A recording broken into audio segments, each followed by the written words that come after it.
Sveiki, dabar situacija tokia, kad radom gatvėje padėtą tiesiog knyginę. Jinai yra kažkokio žmogaus. Praleisk man. Jinai yra...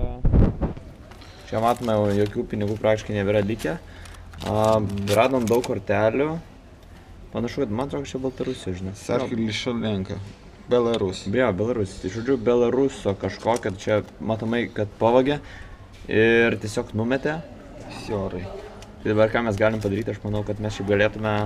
Realiai neši kokią policiją, jeigu jie dar vietoj tai. Arba pasiemam į Vilnių, parsivežam. Parašysim šitiem į banką. Žiūrėkit, ką turim. Kad duotų adresą ir atsiųsim paštu. Bet čia daug irgi nieko nėra. Ne, čia žinok viskas, kortelės beliko, jas turbūt užblokavo. Čia žinok, man atrodo, galim policiją mėginti nešti.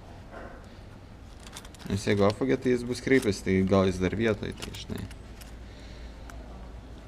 Bet tai suprantate, ką policija čia padarys tau vietinė turistai? Tai čia 3 milijardai. Nežinau. Mano pasiūlymas Nes suvokta piniginė po Europą važinėti irgi variantas. Nu, šiaip jau logiška.